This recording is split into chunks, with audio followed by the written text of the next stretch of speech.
3.5 महिन्यात 14 किलो वजन कमी केलं. दम्याचा रिझल्ट माझा आहे. 2 वेळा पंप ओढावा लागायचा. प्रतिकारशक्ती कमीच होती माझी कारण धूळ ऑफिसमध्ये जुनी फाईल जरी चाळली तरी मला सर्दी व्हायची आणि नंतर सर्दीचं रूपांतर संध्याकाळी दम्यामध्ये व्हायचं. आम्ही ते मशीन वगैरे घरी आणून ठेवलेलं.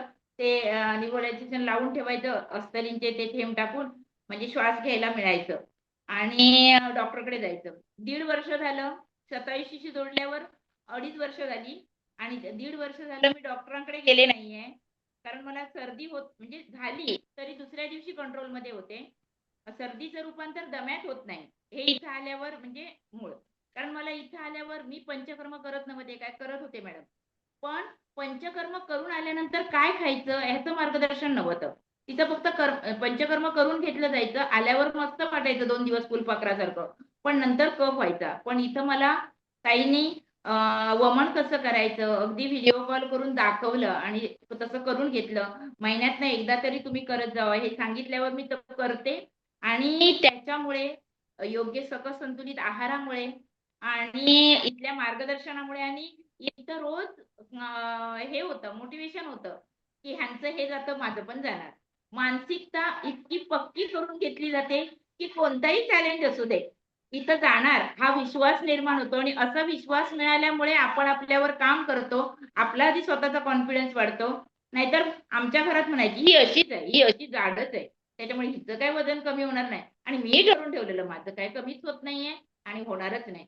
पण इथं आल्यावर सगळ्यांचं ऐकल्यावर कळलं, की होतं आणि 100% आपण आपल्याकडे लक्ष दिलं, आपण आपल्यावर काम केलं, तर रिझल्ट येतो. माझं पाय पोलिओचं आहे ताई. मला योगासनं वगैरे काही जमायची नाही कारण मी रामदेव बाबांचीच बघितलेली टीव्हीवर. पण मालतीताईंनी मला कॉन्फिडन्स दिला, "पाठीवर आणि पोटावर झोपायचं इथं. करू शकतेस तू आणि ये वर्गावर." मग ताईंच्या वर्गावर गेले. आता ताईंच्या वर्गावर मला ताई स्पॉटलाईट करण्यासाठी पण बोलवतात. फार भारी वाटतं. अगोदर पाय उचलायचा नाही. म्हणजे हाताने धरून राहायचे. आता हळू-हळू त्याच्यावर म्हणजे मी माझ्यावर काम केल्यामुळे आज हाताचा थोडा आधार घेतला तरी डाव्या पायामध्ये माझ्या जीव आलेला आहे. मी आदर्श स्थितीपर्यंत आसनं करू शकते.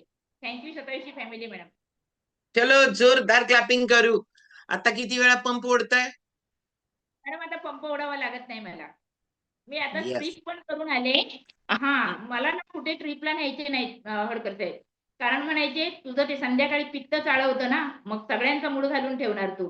म्हणून पित्त होत राहायचं. आता मला पित्ताचा त्रास होत नाही आणि त्याच्यामुळे मी अयोध्या ट्रिप केली आणि ह्याच्यात डिसेंबरमध्ये गेलेलो आम्ही. त्या वातावरणात जाऊन सुद्धा तर मला त्याचा त्रास झाला नाही. मी सोबत इन्हेलर ठेवलेला. ओव्हर कॉन्फिडन्स नाही. कारण त्या वातावरणात गेल्यानंतर एवढं थंड, मग मला त्रास होईल हे सोबत ठेवलेला, पण एकदाही वापरावा लागला नाही. येस. ओके. सो आहार मात्र चालू ठेवलेला मी सकाळचा.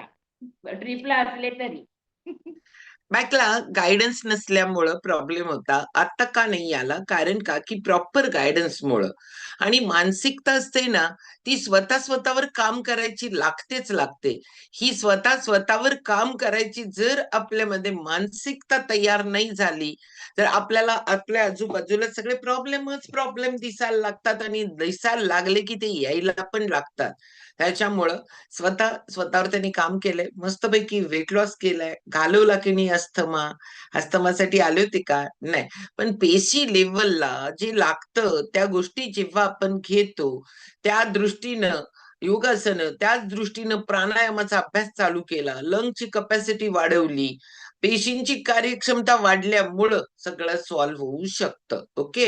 चलो जोरदार क्लॅप करणार आहोत आपण हडकरताईंसाठी. आणि आता मस्त जाणार आहोत शुभदा कुलकर्णी. मला काल सांगायला लागले होते माझी एक गोळी डॉक्टरांनी बंद केली. त्यामुळं जाऊ आपण मस्तपैकी शुभदाताई आता काय आणायला गेल्या माहितीये का? ओढणी आणायला गेल्या. मी ओळखते इथं बसून. कारण शुभदाताई काय एक्सपिरियन्स सांगणार नव्हत्या ना, आता मी सांगितलंय त्याच्यामुळं बघा माझं बरोबर आहे काय? येस. त्यामुळे जोरदार क्लॅप करू आपण शुभदा कुलकर्णी ताईंसाठी. येस. त्यांना काय माहितीच नाही मी बिचाऱ्यांना सांगणार आहे आता. पण त्यांनी मला काल सांगितलं, माझी एक गोळी बंद झाली ताई. म्हटलं मला न सांगता सगळ्याच लोकांना सांगा ना, कारण तो आनंद आहे ना, आनंद शेअर केल्यानंतर वाढतो. एखाद्याचं लाईफ घडतं. एखाद्याला आता ते चॅलेंजमध्ये त्याला वाटतं आयुष्यभर मला हे खावंच लागणार आहे. आणि गोळ्या खाल्ल्यानंतर बरं व्हायला पाहिजे, पण मी बरं होत नाहीये. त्या अर्थी मला लाईफस्टाईल चेंज करावं लागणार आहे. आणि मी तेच